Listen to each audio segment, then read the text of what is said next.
하나님께서 주신 말씀은 시편 89편 말씀인데 성경 봉독은 1절부터 4절까지 읽고 그다음에 건너뛰어서 19절부터 29절 읽도록 하겠습니다. 시편 89편이 52절까지 되어 있는데 다 읽지는 않고 이렇게 나눠서 읽도록 하겠습니다. 제가 먼저 하나님 말씀 쭉 읽도록 하겠습니다.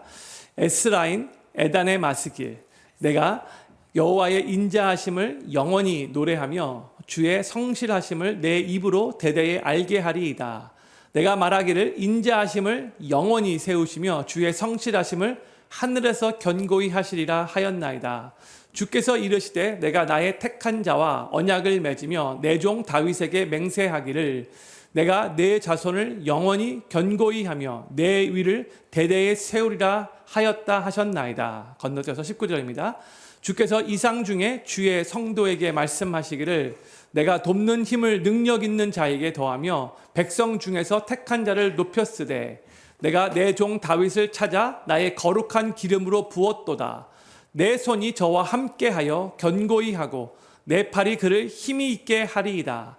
원수가 저에게서 강탈치 못하며 악한 자가 저를 곤고케 못하리로다. 내가 저의 앞에서 그 대적을 박멸하며 저를 하는 자를 치려니와 나의 성실함과 인자함이 저와 함께 하리니 내 이름을 인하여 그 뿔이 높아지리로다. 내가 또 그 손을 바다 위에 세우며 오른손을 강들 위에 세우리니 저가 내게 부르기를 주는 나의 아버지요 나의 하나님이시요 나의 구원의 바위시라 하리로다. 내가 또 저로 장자를 삼고 세계 열왕의 으뜸이 되게 하며 저를 위하여 나의 인자함을 영구히 지키고 저로 더불어 한 나의 언약을 굳게 세우며 또 그 후손을 영국케 하여 그 위를 하늘의 날과 같게 하리로다. 아멘. 시편에는 총 150편의 시가 수록되어 있죠. 그리고 이 총 150편의 이제 시들이 총 5권의 그 책으로 이렇게 나뉘어져 있어요. 그 중에 이제 저희가 오늘 나누는 시편 89편은 제 3권의 마지막 시입니다. 저희가 다음 주에 나누게 될 시편 90편부터 또 제 4권이 시작이 됩니다. 오늘 저희가 나누는 시편 89편은 아까도 말씀드렸듯이 총 52절로 되어 있어요. 그래서 이 내용을 다 나누려면 시간이 엄청 많이 걸리기 때문에 이 시편의 중간에 있는 이 19절부터 37절까지의 내용이 그래도 핵심 내용이라고 생각되어서 이 중간 내용만 집중적으로 오늘 나누도록 하겠습니다. 오늘 시편 저희가 89편을 나누는데 표제어가 에스라인 에단의 마스길이라고 되어 있어요. 또 에스라인 해가지고 아무 말도 안 했는데 벌써 웃으시는데 이게 에스라 사람이라고 말씀드렸죠. 에스라는 어떤 지역인데 에스라 지역의 사람 에단인데 제가 지난주에 나눈 이제 88편의 저자는 에스라인 헤만이었어요. 많은 학자들이 에스라인 이 헤만과 이 에스라인 에단은 형제였을 것이다 이렇게 추정을 합니다. 근데 이들이 누구인지 정확히 알 수 없기 때문에 지난주와 마찬가지로 설명하지 않고 그냥 넘어가도록 하겠습니다. 다윗 왕 시대 때의 그냥 사람이었다 그렇게 생각하시면 될 것 같아요. 또 마스길은 교훈시로 생각하면 된다고 말씀드렸어요. 이 시편 89편은 다윗 왕국이 심각한 위기에 처해 있을 때에 하나님께서 다윗과 맺은 그 언약을 떠올리며 온 우주 만물의 창조자이시면서도 주권자가 되시는 그 하나님과 그 하나님의 인자하심과 성실하심에 대해 노래하면서 위기에 처해 있는 그 다윗 왕국을 구원해 주실 것을 간구하는 시입니다. 이 시편 89편은 크게 세 단락으로 구성되어 있어요. 첫 번째 단락은 1절부터 18절까지로 다윗과 언약을 맺어주신 하나님을 찬양하며 하나님의 인자하심과 성실하심을 노래하는 단락입니다. 두 번째 단락은 19절부터 37절로 하나님께서 다윗과 맺어주신 그 언약을 토대로 하나님께서 다윗을 이스라엘의 왕으로 세우시고 그의 삶 가운데에 놀랍게 행하신 일들을 회상하며 또 앞으로도 하나님께서 언약을 지켜나가실 것을 그렇게 믿음으로 고백하는 그런 단락입니다. 세 번째 단락은 38절부터 52절까지로 이제 위기에 처해 있는 다윗 왕국을 구원해 주실 것을 간구하는 단락이에요. 이렇게 세 단락으로 나눠져 있는데 저는 오늘 아까도 말씀드렸지만 이 두 번째 단락, 중간 단락에 집중해서 말씀을 나누도록 하겠습니다. 이 시편 89편이 어떻게 시작하는가? 먼저 1절과 2절 말씀 우리 같이 천천히 읽겠습니다. 시작. 내가 여호와의 인자하심을 영원히 노래하며 주의 성실하심을 내 입으로 대대에 알게 하리이다. 내가 말하기를 인자하심을 영원히 세우시며 주의 성실하심을 하늘에서 견고히 하시리라 하였나이다. 그래서 1절과 2절에 반복되어지는 그런 단어가 있죠. 제가 다 밑줄 쳐놨는데 하나님의 인자하심과 하나님의 성실하심. 지금 이 시편 저자는 하나님의 인자하심과 하나님의 성실하심을 찬양하는 것으로 이 시편을 시작하고 있어요. 그리고 이 하나님의 인자하심과 하나님의 성실하심은 이 시편 89편 전체에서 계속해서 나오는 그런 두 중요한 단어입니다. 하나님의 인자하심은 히브리어로 헤세드인데 제가 여러 번 말씀드렸죠.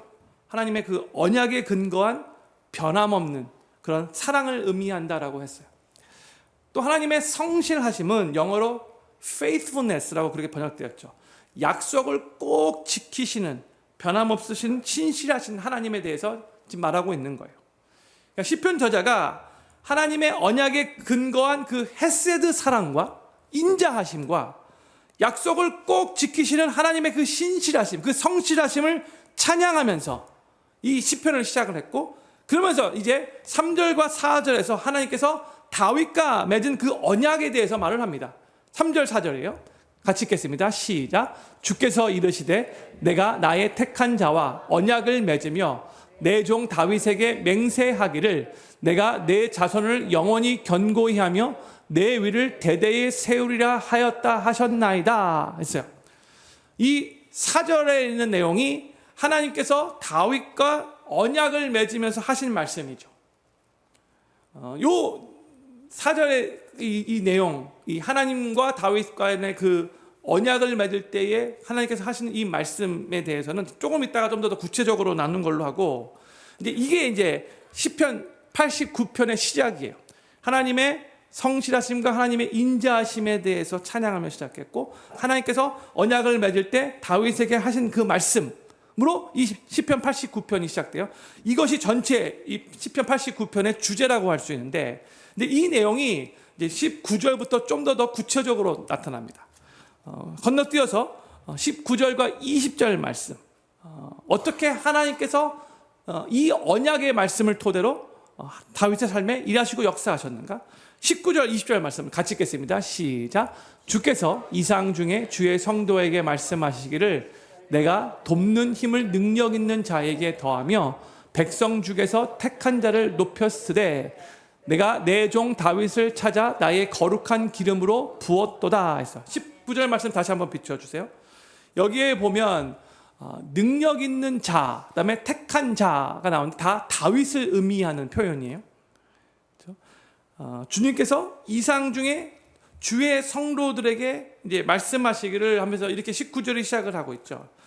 그 다음부터 주님이 하신 말, 하나님이 하신 말씀이 기록되어 있는데, 이때 나오는 나는 다 하나님, 주어 나는 하나님을 말하고 있는 거예요. 하나님께서 이렇게 말씀하셨다는 거예요. 19절에서 하나님이 백성 중에 택한 자를 높였다 말씀하고 계시죠. 다윗을 높였다라고 말하고 있는 거예요. 하나님께서 다윗을 또 택하시고 하나님께서 다윗을 높이신 거예요. 그러니까 다윗이 이스라엘의 왕이 된 그 사건은 하나님께서 주도적으로 이루신 역사라는 거예요. 하나님의 선택이고 하나님께서 그렇게 하셨다는 거예요. 하나님께서는 사울왕의 뒤를 이을 누군가에게 기름을 붓게 하기 위해서 사무엘을 저 이새의 집으로 보내셨죠. 그때까지 사무엘이 자신이 누구에게 이스라엘 다음 왕이 될까 기름을 본인도 몰랐어요. 그래서 이새 집에 도착을 해가지고 아들들 다 불렀죠. 근데 사무엘도 그렇고 그 이새도 그렇고 장남인 엘리압을 보자마자 바로 그가 하나님께서 정하신 다음 이스라엘의 왕이다. 이것을 틀림없다라고 그렇게 생각을 했어요.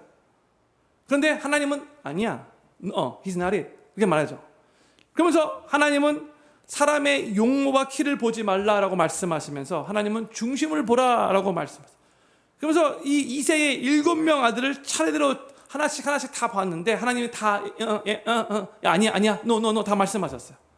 그래서 7명이 다 지나갔는데 다 아니면 어떻게 된 거죠? 사무엘이 이새에게 이 아들들이 전부입니까? 이게 질문을 했는데 말째가 하나 남아있기는 한데 걔는 밖에서 양을 치고 있는데 이런 식으로 말을 하죠. 그러니까 아버지 이새가 보기에도 이 말째 아들 다윗은 결코 왕이 될 만한 그런 아들이 아니었다라고 생각한 거예요. 그래서 사무엘 선지자가 왔음에도 불구하고 이 다윗을 불러들이지도 않았어요. 그런 상황이었어요. 그래서 오늘 본문 20절에서 하나님께서 내가 내 종 다윗을 찾아, 하나님께서 찾아 기름 부었다라고 말씀하신 거예요. 사람들의 눈에서는 절대로 이스라엘의 왕이 될 것 같아 보이지 않았던 사람이었지만 하나님께서 그를 찾으셨다는 거예요. 그래서 하나님께서 세우셨다는 거죠. 그리고 다시 19절에서 하나님이 능력 있는 자에게 돕는 힘을 더하셨다 이렇게 말씀하고 계신데 하나님께서 다윗에게 힘을 더해 주셔서 다윗이 용사가 될 수 있었다라는 그런 의미인 거예요.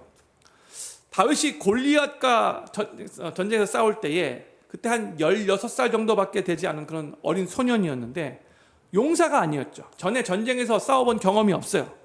근데 이 골리앗은 우리가 다 알다시피 거인이에요. 9피트 되는 거인이에요. 어느 누구도 상대하고 싶지 않은 그런 용사 중에 용사였어요. 이스라엘의 모든 군사들이 다 두려워서 벌벌벌 떨고 있었어요. 싸움조차 할 그런 엄두도 내지 못했어요. 그리고 이 골리앗은 완전 무장한 상태로 있었을 뿐만이 아니라 그 골리앗 앞에는 적의 창과 화살을 막아주는 방패를 든 그 병사까지도 있었어요. 하지만 다윗에게는 칼도 없었고 또 다윗은 군복도 입지도 않았죠. 그에게는 그저 물매와 돌이 전부였어요. 그런데 하나님은 다윗이 날린 그 물맷돌과 함께 하신 거죠. 그리고 다윗이 그 골리앗을 쳐서 죽였어요. 그 후에 사울 왕은 이 다윗을 이스라엘의 군대 장관으로 세워요. 다윗은 나이도 어렸었고 전쟁에 경험이 있었던 것도 아니었어요. 그럼에도 불구하고 이스라엘의 군대 장관으로 전쟁에 나가서 싸웠어요. 그런데 21절, 오늘 본문 21절 말씀 이렇게 기록되어 있어요. 21절 같이 읽겠습니다. 시작. 내 손이 저와 함께하여 견고히 하고 내 팔이 그를 힘이 있게 하리이다. 여기서 나는 하나님이에요. 저는 다윗을 말하는 거죠. 하나님의 손이 다윗과 함께함으로 다윗이 견고해졌고 하나님의 팔이 다윗을 더 힘있게 만들어 주었다라고 하고 있어요. 그리고 다윗은 하나님의 강건케 하심으로 인해서 적과의 모든 전쟁에서 다 승리할 수 있었어요. 그래서 22절과 23절에 이렇게 말씀합니다. 같이 읽겠습니다. 시작. 원수가 저에게서 강탈치 못하며 악한 자가 저를 곤곡해 못하리로다. 내가 저의 앞에서 그 대적을 박멸하며 저를 하나는 자를 치려니와 했죠. 23절 전반부에 대적을 박멸하며 라는 말이 나오는데 여기서 박멸하다라는 단어가 영어로 보면 crush라고 적혔어요. crush. 알죠? crush. 보통 이 단어는 대장장이가 쇠를 불에 달구어서 망치로 막 때릴 때 그때 사용됐던 단어고 또 토기장이가 토기를 구울 때 혹시 이제 금이 가거나 제대로 만들어지지 않는 토기를 박살내서 버리는 경우에 그때 사용했던 그런 단어예요. crush. 왜요? 깨부순다라는 뜻이죠. 그리고 23절 후반부에 저를 하나는 자는 영어로 보면 those who hate him 이라고 번역되는데 다윗을 미워하는 자들이라는 뜻이에요. 이게 하나님의 손과 하나님의 팔이 다윗과 함께 하시고 하나님이 다윗을 힘있게 하심으로 인해서 다윗의 원수들은 다윗을 이기지 못하였고 악한 자들은 다윗을 괴롭히지 못했어요. 도리어 하나님이 그 모든 다윗의 대적들을 크러쉬시켜 깨부숴주셨대요. 이렇게 말하고 있어요. 다윗이 이스라엘의 군대 장관으로서 전쟁할 때마다 또한 나중에 이스라엘의 왕이 되고 나서 주변에 있는 나라들과 전쟁을 하며 수도 없이 싸웠는데 하나님은 그때마다 다윗의 원수들을 물리쳐 주시고 다 깨부숴 주셨다는 거예요. 크러쉬 시켜주셨어요. 하나님이 하시는, 다 주어는 하나님이에요. 그래서 사무엘하 8장 6절에 이런 표현이 기록되어 있어요. 다윗이 어디를 가든지 여호와께서 이기게 하시니라 했어요. 하나님께서 다윗으로 하여금 전쟁할 때마다 이기게 하셨대요. 그런데 동일한 표현이 또 8장, 사무엘하 8장 14절에서도 또 기록되어 있어요. 다윗이 어디를 가든지 여호와께서 이기게 하셨더라. 똑같은 표현이 같은 장에 두 번이나 연속해서 나와요. 다윗은 하나님께서 그가 어디로 가든지 이기게 하셨기에, 승리케 하셨기에 모든 전쟁에서 승리할 수 있었어요. 다윗이 잘나서가 아니죠. 하나님이 승리케 하신 전쟁들인 거죠. 그래서 오늘 본문 시편 89편 돌아와서 24절에서 이렇게 말씀을 같이 읽겠습니다. 시작. 나의 성실함과 인자함이 저와 함께 하리니 내 이름을 인하여 그 뿔이 높아지리로다 했어요. 우리 보통 뿔 하면 이 마귀 뿔 생각이 나고 뭐 머리에 뿔 났다. 그래서 좀 부정적인 그런 뉘앙스로 이렇게 뿔을 사용하는데 여기서의 뿔이라는 단어에 대한 그런 안 좋은 느낌을 가지면 안 돼요. 히브리어로 뿔은 힘, 능력을 의미하는 단어예요. 그래서 그의 뿔, 즉 다윗의 뿔이 높아지로다라는 이 말은 하나님으로 인해서 다윗의 그 왕권이 강화되고 국력이 부강해질 것이다라는 그런 의미인 거예요. 그러니까 지금 이 시편 89편 19절부터 24절까지의 내용을 쭉 정리해 볼게요. 하나님께서 다윗을 선택하시고 다윗을 하나님께서 직접 찾으시고 하나님께서 다윗에게 힘을 주시고 강하게 하시고 견고케 하시고 다윗의 모든 원수들을 다 깨부숴 주시고 다윗이 임하는 모든 전쟁에서 다 승리케 하셨다. 승리케 하셨다. 근데 그 하나님이 이제 다윗의 왕권도 강화시켜 주실 거라는, 다 하나님이시라는 거예요.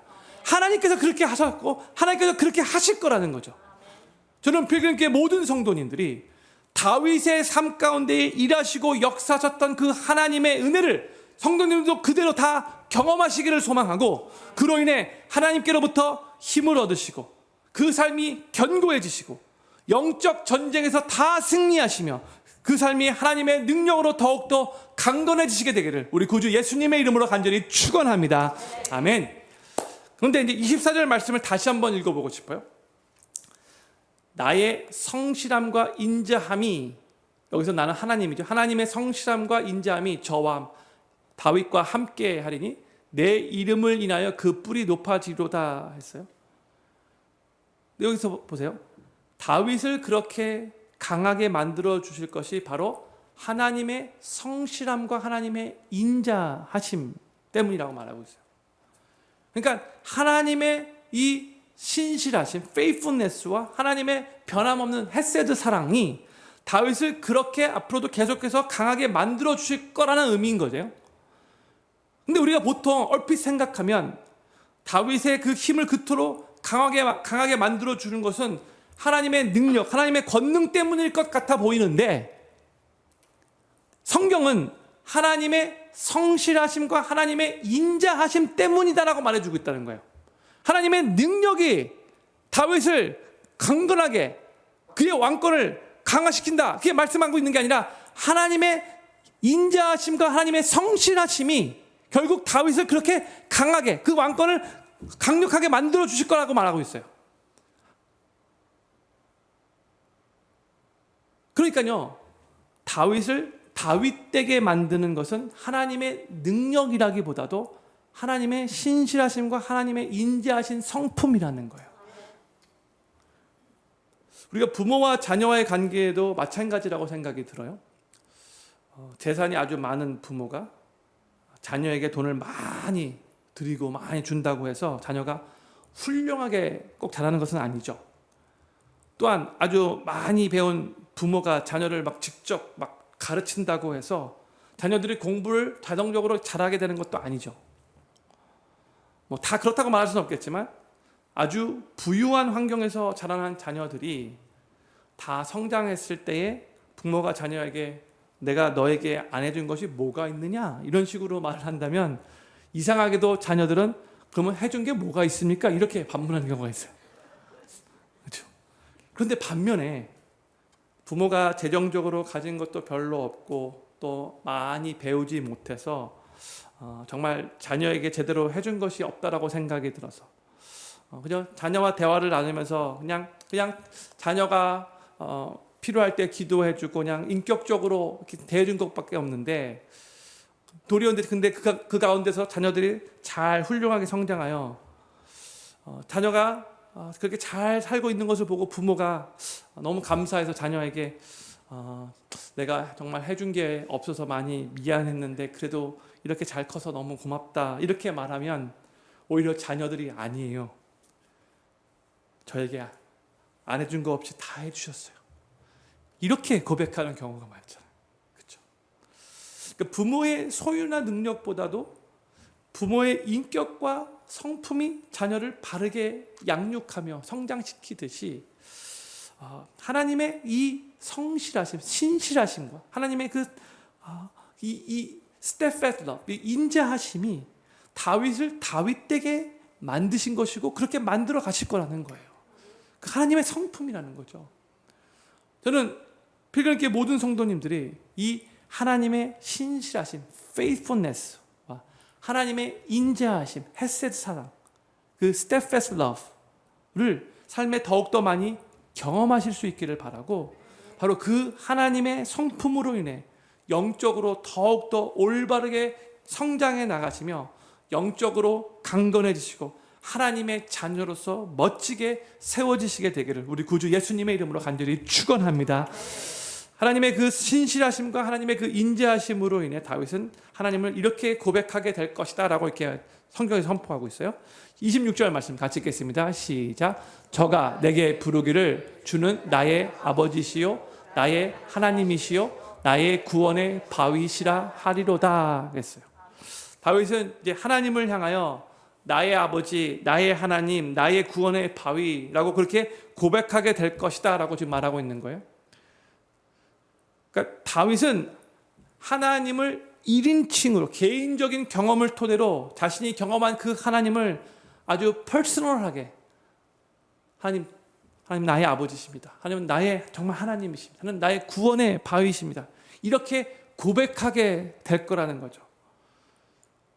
우리가 그동안 시편도 많이 살펴봤고 이제 지금 요즘에 이제 사무엘상 강의를 시작했는데 뒷부분으로 갈수록 이제 다윗이 얼마나 광야 생활 가운데 힘든 시간을 보낼 것인가 이제 우리가 보게 될 텐데 성경에서 다윗이 환난 가운데 고생을 하면서 많이 힘들어하는 그 내용을 읽게 되면 마음이 좀 짠해져요.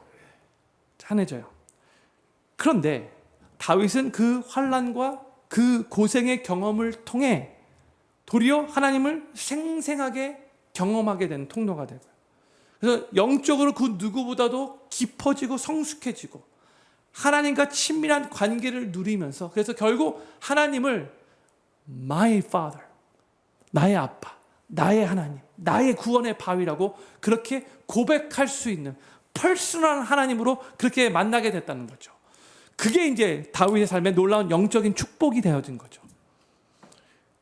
앞으로도 지금 다윗의 왕국이 오늘 본 말씀에서 제가 서론에서 말씀드렸듯이 지금 많이 위태위태하지만 그럼에도 불구하고 결국 다윗은 그 모든 위기를 다 통과하면서 at the end 하나님께 나의 아버지시죠. 나의 하나님이시죠. 나의 구원의 바위십니다. 또 고백하게 된다는 거예요. 고백하게 될 거라는 거죠. 27절에서는 또 이렇게 말씀합니다. 27절 같이 읽겠습니다. 시작. 내가 또 저로 장자를 삼고 세계 열왕의 으뜸이 되게 하며 했어요. 하나님은 다윗을 장자로 삼아 주실 것이고 세상의 모든 왕들 위해 으뜸되게 하실 거라고 말씀하세요. 다윗은 아까도 말씀드렸지만 8명의 형제 중에서 말째였어요. 아버지 이새는 사무엘이 그의 집에 왔을 때에 첫째부터 7째 아들은 다 혹시나 이스라엘 왕으로 기름 부어 받을 가능성이 있다고 생각해서 다 불러 모았지만 다윗은 아들 취급도 받지 못해. 그 들판에서 양이나 치고 있었어요. 그러한 존재였어요. 그 정도로 집에서도 인정받지 못했던 아들이었는데 하나님은 그런 다윗을 직접 하나님께서 장자로 삼아 주시겠다라고 말씀하시는 거예요. 하나님께서. 다윗에게는 굉장한 감격이었을 거예요. 감사가 충만해졌을 거예요. 그런데 하나님이 다윗을 장자로 삼아 주시겠다라는 이 말은 무엇을 의미하는 것인가? 이것은 육신의 아버지가 장자를 특별하게 구별하여, 여러분 말씀드렸죠. 장자는 다른 아들들보다 유산을 2배로 받게 된다고. 그렇죠? 그러니까 그렇게 되듯이 마찬가지로 하나님은 다윗을 아주 특별하게 구별하셔서 놀라운 영적인 유산과 축복을 물려주실 거라는 그런 의미인 거예요. 다윗에게 하나님께서. 또한 하나님은 다윗을 모든 왕들보다 으뜸이 되게 하시겠다라고 말씀하시는데 그 정도로 다윗을 존귀케 해주시겠다라는 그런 의미인 거예요. 그러면서 오늘 보면 28절 29절에서는 왜 하나님이 다윗을 그렇게 존귀하게 여기시고 그렇게 축복하시기 원하시는가, 그 근본적인 영적인 이유를 우리들에게 알려줘요.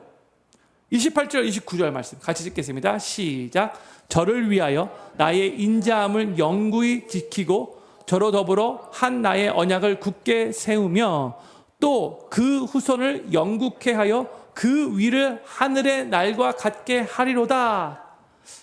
하나님은 다윗과 세운 언약을 영원히 지킨대요. 영원히 굳게 해주시겠다라고 말씀하시는데, 또한 29절 보면 그 후손을 영국케 하여 그 위를 하늘의 날과 같게 하실 것이다 라고 그렇게 말씀하고 계시잖아요. 이걸 우리가 잘 보셔야 돼요.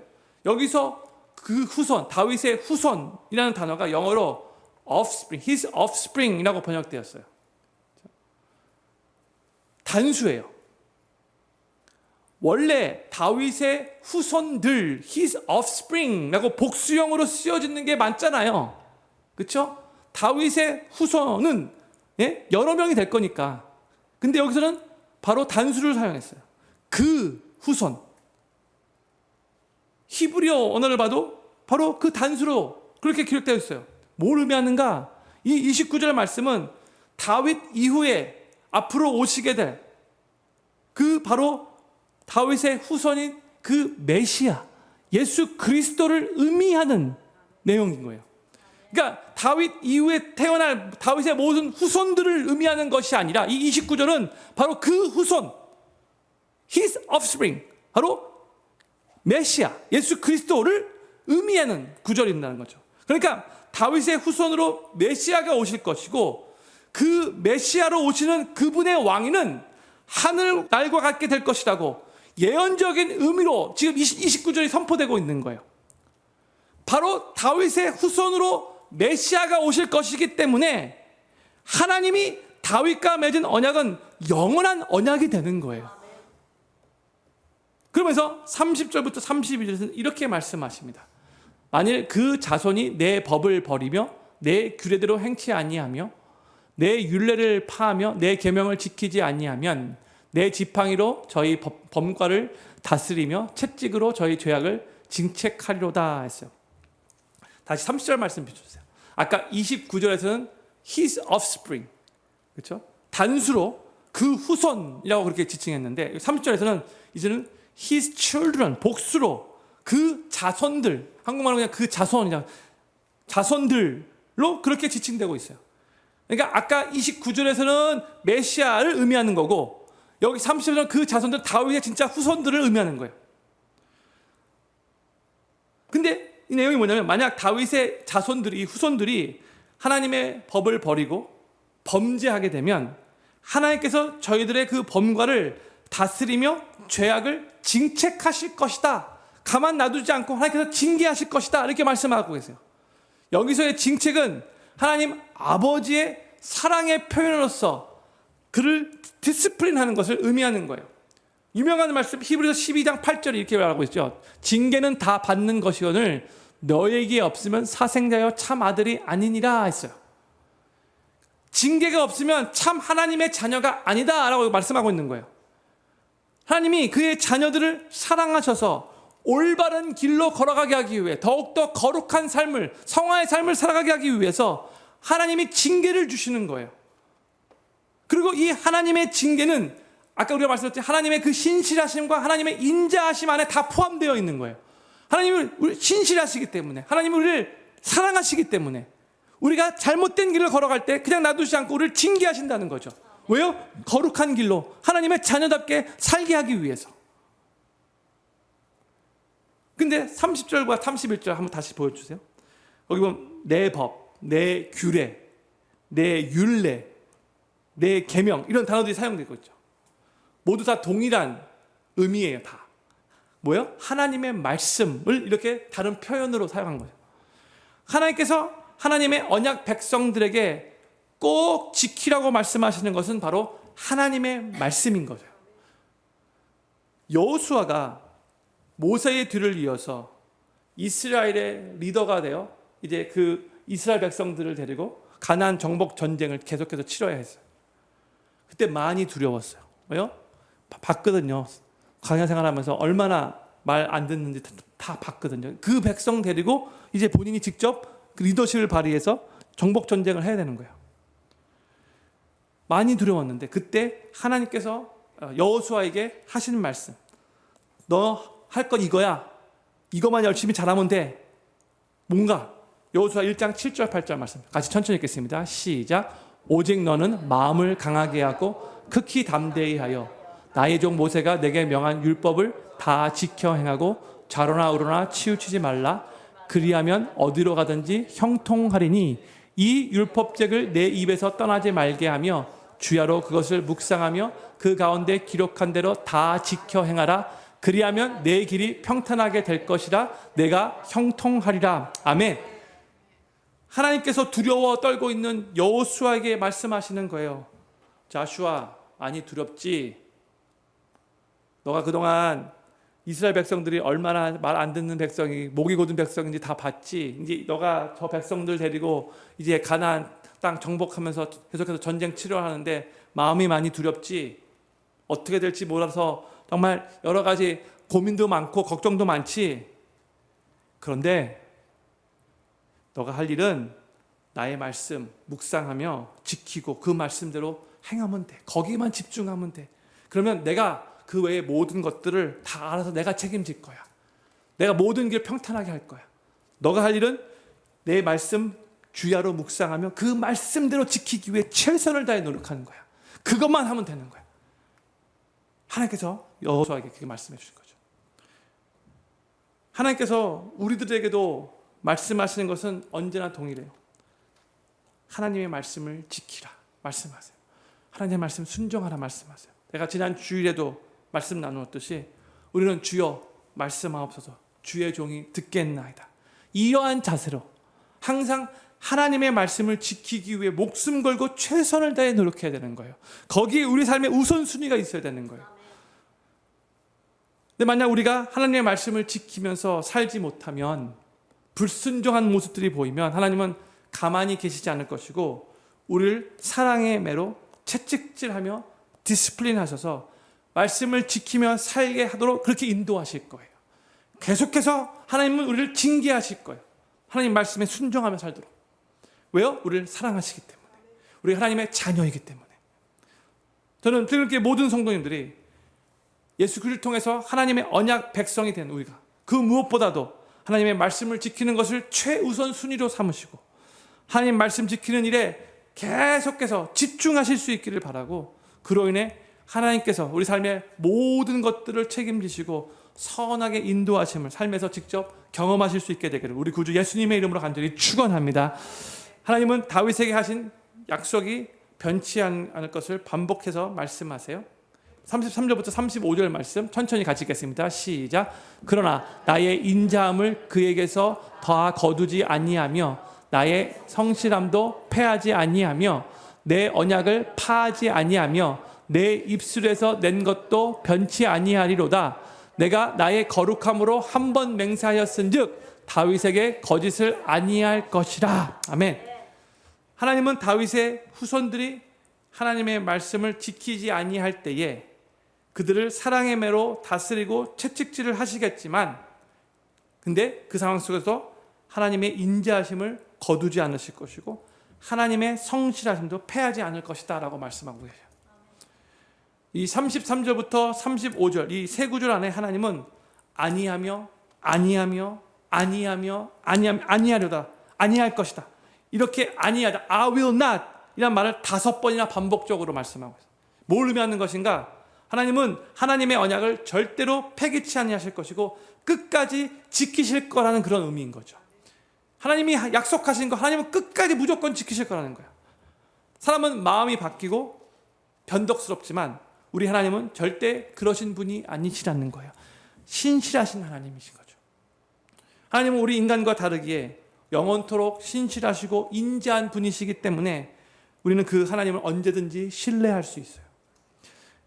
그러면서 하나님은 36절과 37절에서 다시 한번 다윗의 후손으로 오시는 메시아에 대해서 이렇게 말씀하세요. 36절 37절 같이 읽겠습니다. 시작. 그 후손이 장구하고 그 위는 해같이 내 앞에 항상 있으며 또 궁창의 확실한 증인 달같이 영원히 견고케 되리라 하셨도다. 아멘. 이 후손, 메시아에 대해서 말씀이 나올 때는 영원이라는 단어가 같이 나오죠. 그렇죠? 예수 그리스도의 그 다스림이 영원할 것이기 때문에 그런 거죠. 하나님이 다윗과 맺은 언약은 결국 이 땅에 오시게 될 그 예수님으로 인해, 그리고 그뿐만이 아니라 그 예수님을 삶의 구세주로 영접하고 언약 백성이 될 우리 크리스찬들을 통해 영원히 견고하게 될 것이다 라고 말씀하고 계시는 거예요. 예수님의 초림으로 인해 하나님 나라는 이미 시작되었죠. 그렇죠? 그리고 이 하나님의 나라는 예수님의 재림으로 인해서 완성될 것이죠. 그리고 그 하나님의 나라는 영원토록 견고하게 설 것인데, 예수님을 믿는 우리 크리스찬들은 바로 그 영원한 하나님 나라에서 영원히 왕노릇하며 예수님과 함께 다스리며 살게 될 것인 거예요. 그게 성경의 가르침인 거예요. 저는 여기 계신 모든 성도님들이 한번 하나님께서 약속하신 언약은 끝끝내 지키실 것임을 믿고 신뢰하시기를 바라고, 이 세상이 예수님을 믿는 우리 크리스찬들을 흔들어 무너뜨리려고 할지라도 예수님이 다스리시는 이 하나님의 나라는 영원할 것임을 믿음으로 선포하시면서 계속해서 견고하고 강하고 담대하게 이 세상을 승리하며 예수님이 다시 오시는 그날까지 계속해서 믿음의 길을 걸어가시게 되기를 우리 구주 예수님의 이름으로 간절히 축원합니다. 기도 제목 4가지 읽고 기도하는 시간 갖도록 하겠습니다. 첫 번째 기도 제목입니다. 다윗의 삶에 임했던 하나님의 은혜를 우리도 그대로 경험하게 하시고 그로 인해 하나님께로부터 힘을 얻고 삶이 견고해지며 영적 전쟁에서 승리하고 하나님의 능력으로 더욱 강건해지게 하소서.